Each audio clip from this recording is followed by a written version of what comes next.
There are certain aspects of this story that started way before my enlightening experience. When I was 14, I started to get chronic anxiety and panic attacks. Absolutely terrifying feeling of impending doom hanging over me every day. At this time, my sympathetic nervous system decided to turn on for good. I started taking antidepressants and anti-anxiety medication. Not to mention my home life was completely chaotic in more ways than one. By the time I was 20, I had hurt my back severely when I fell after having an appendectomy. My crooked doctor at the time, who was no longer allowed to practice medicine, would give me any opiate or benzo I wanted, and as many as I wanted.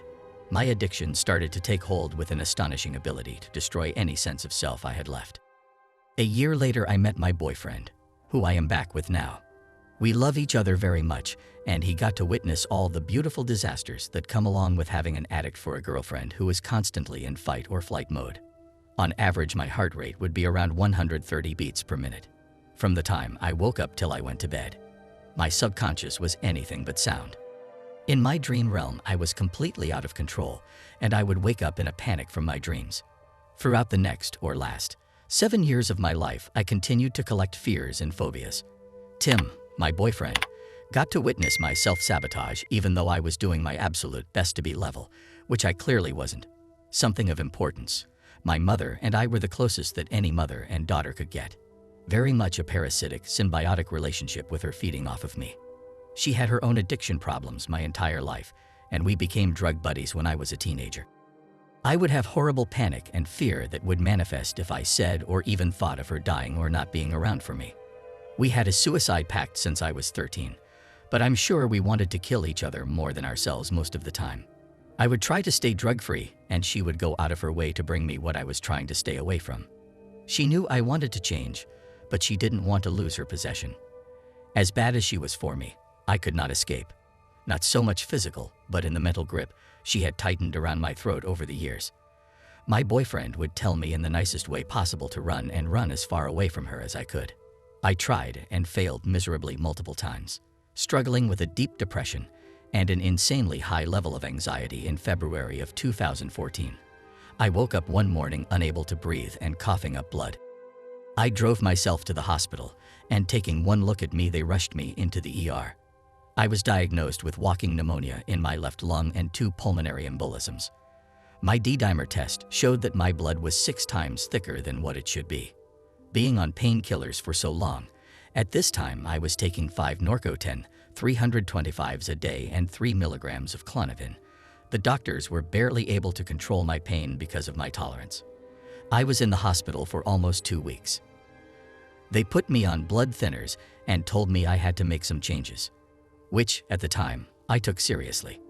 Even though they told me I had escaped death, the changes I would begin to make would hardly scratch the surface and not even come near to the origin of what really needed to happen. Once again, death came knocking in the form of a heart attack and cardiomyopathy in January of 2016.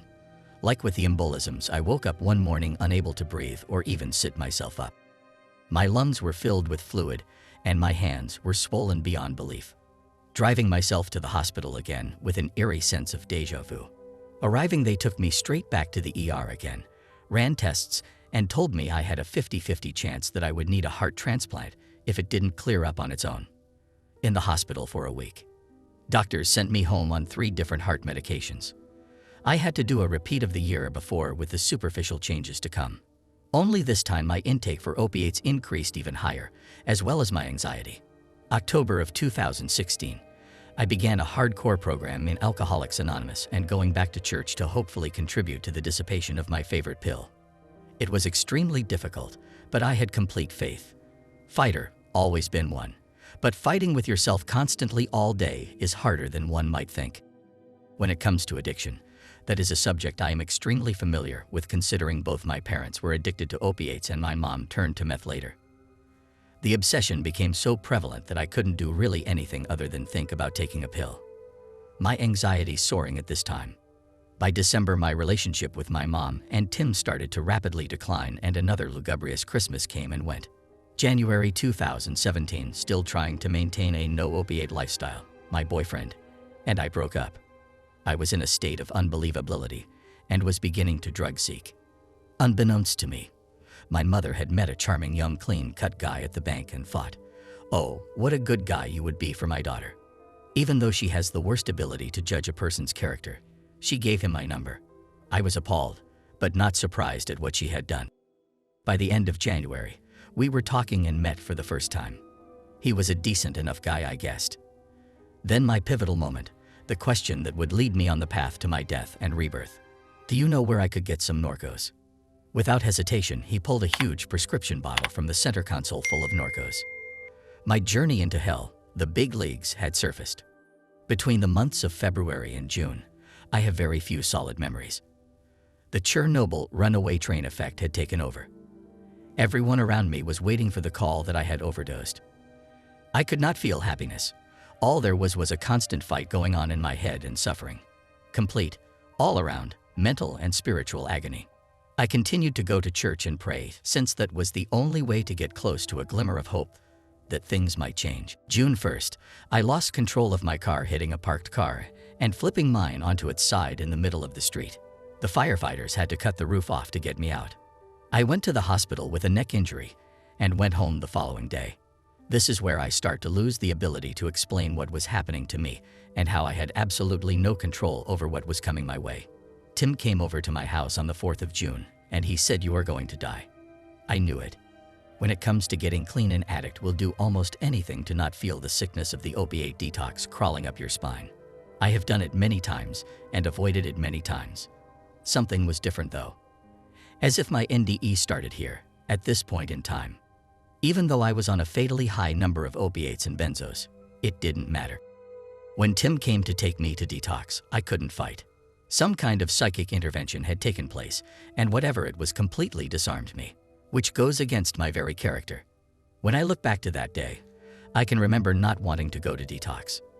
I tried to think of the path my life would take if I was just to go back home, and there wasn't one. I don't know if I would have died in a car crash on the way home. One thing I did know was that if I wanted any chance at any kind of life, the path to the hospital was the only way to go. Arriving at detox on the 6th, I wasn't scared of getting sick or of all the wonderfully horrible things to come. When you think about huge, life-changing events in your life, there are usually solid intentions behind your reasoning. I didn't have any intentions and still can't recall any. It was as though the life that I had lived for almost 28 years was going to end. I could not see a shred of future once I was admitted. In my subconscious, I had reached a limit. There was just nothing. I decided I would trust the people working there, assuming they would take into consideration how much medication I was on. They didn't. They had completely cut me off of all the opiates and lowered me to 3 milligrams of Klonopin a day along with the antidepressant I had been taking for years. The second night in detox was when the terror and sickness set in. My heart rate was at a steady 157 beats per minute, blood pressure normal range. Temperature would fluctuate from 102 to 96 and back up again. I had gone through opiate detox in the past, but nothing would prepare me for the level of intensity that was setting in steadily. On the third day, I awoke into a living nightmare. Never in my life had I imagined that I could be in so much overwhelming pain, physically, mentally, emotional, and spiritually. I was drenched in a layer of cold sweat and my muscles were convulsing. I lay in bed for 5 days, 3 of which I have almost no recollection. I turned on my right side and stared at the wall, completely convinced I was going to die. There was no doubt in my mind, and the few times I made it to the phone to call Tim, I told him this fact over and over. Being trapped in the hospital, I realized there was nothing I could do. I continued to stare at the wall, feeling colder and more helpless than I had ever before. I accepted death. Then time stopped. I'm not sure if I was physically looking with my body or if I had begun to slip away, but someone was approaching my bed. He was my messenger, my guide, and he came to me with the physical resemblance of Jesus. He had beautiful light brown hair and stood at maybe 5 feet 7 inches. He wore a white suit that when you looked directly at the fabric, it had its own depth, life within it. That color had never meant so much to me until that moment. It signified purity and safety. He had sandals on and glided over to the foot of my bed. Then the rest of the memories are like still frame photos. I had left my body and was suddenly half a foot away from him at eye level. With every look that he gave me, I could interpret and understand what he was telling me without words, like telepathy. At this point, I was just air and had a 360-degree view of everything.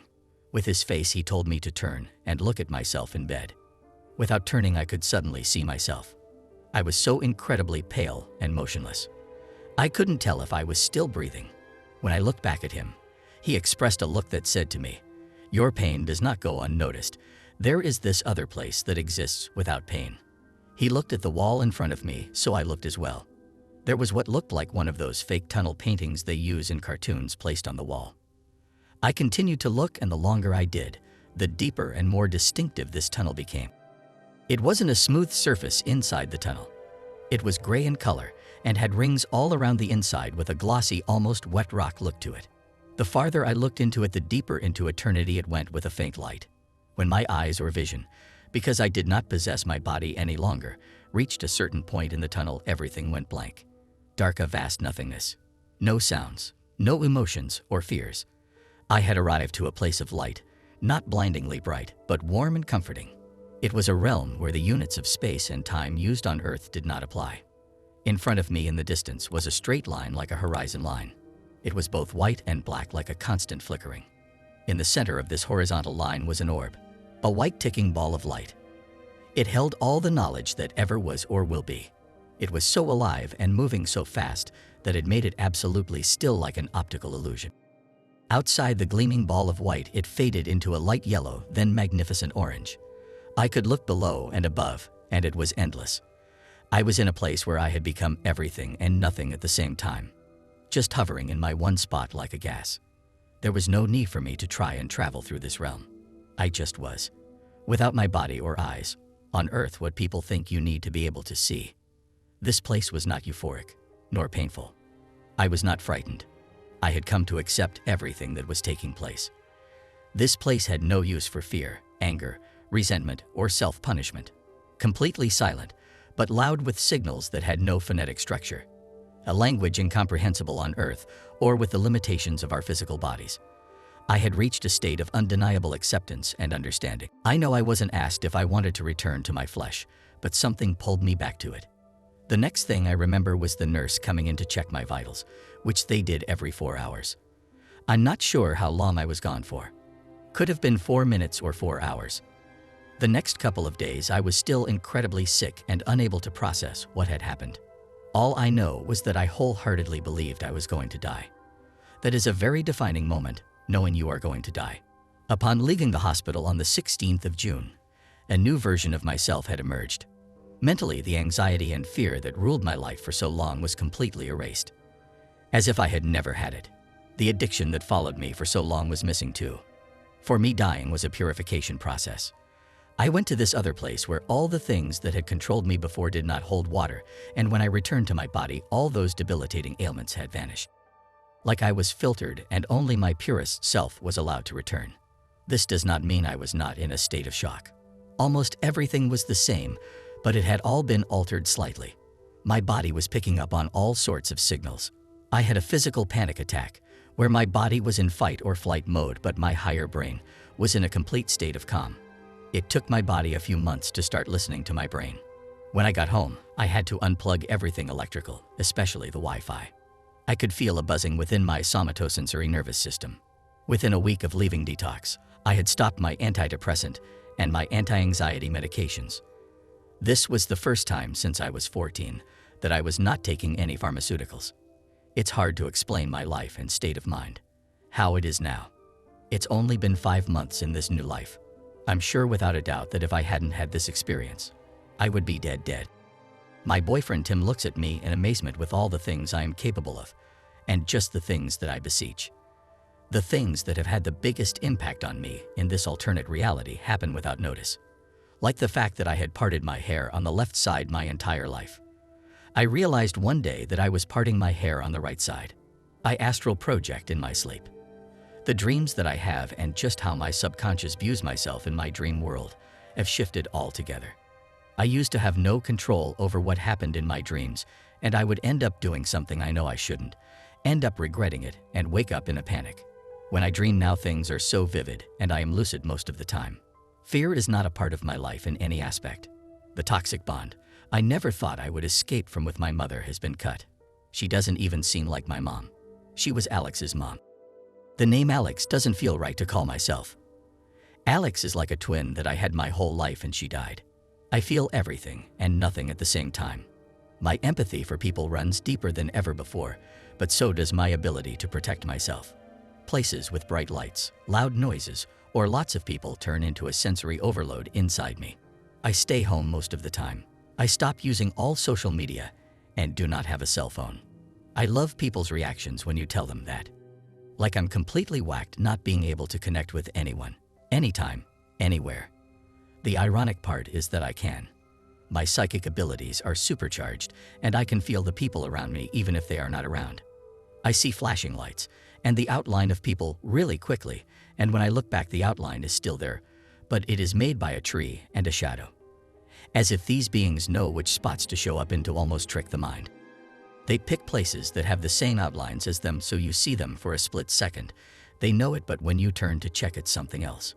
My whole life I've never been able to draw. Always wanted to but didn't have the gift. Surprisingly, I can draw now. Faces, details, shadowing.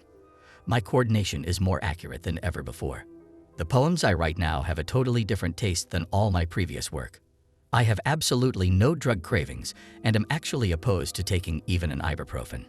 I usually don't use a clock because Earth time does not seem correct. I live based off nature now. I don't drive a car and really don't want to. My thoughts are obscure and abstract with my hunger for information rising every day. I have these spells where I'll cry. Not out of sadness or any common emotion. I just feel so much I have to cry, like a language of its own. I try to explain to my boyfriend what it is like to be who I am now, but I can't find the proper words. There are so many limitations on this physical plane of existence, between our soft, vulnerable, fleshy bodies and the laws that apply to this place. I went to a church for a wedding a few weeks ago. The first time I've been in a church since before detox. As I entered the church, I felt like I was being suffocated. The priest continued the ritual of marriage, and with each word my heart began to beat faster and faster. Not a panic, but overwhelming uncomfortability. It's not that I don't believe in God anymore. It's that I know the truth and the power of the Spirit, and to me now the church represents all the lies, and I can see everything it isn't. I feel religion mocks what is really out there and sells people a false hope. I have trouble following society's beliefs and rules. The direction humans are headed in is destined for failure. We are not a threat to the earth, we are a threat to ourselves. I refuse to live in any kind of denial and have no use for lies anymore. Something that has not left me since my experience. Well, a lot of things, but mostly is my genuine overall acceptance of everything to come. Through pain comes greatness, I honestly believe that. Having reached a level of pain I didn't even know could exist, nothing compares to that. Once you accept your own death, you are capable of accepting anything. Even sitting here on my couch, seemingly quiet, everything has its own life within it. I can feel every angel of the room and different materials or textures dance to their own frequency. I feel like I'm on a psychedelic trip every day as I try to process all these new occurrences. Is it possible for a person to feel so utterly different from their own selves that they mourn the loss of that identity? Alex is like a past life. Only 5 months old now, I still have a lot to learn. Sometimes I miss her essence, but I'm such a more refined, pure version of whoever I might be. I can't associate with Alex unless I think back to when I was a kid, under 7 years old. I feel like my kid self, but with an adult supervisor keeping things in order. I am eager to get to know myself now. It's actually a pleasure to be alive for once in my life. This life. Just a thought. I'm not saying abortion is wrong by any means, but why is it considered acceptable to bring someone back from the grips of death?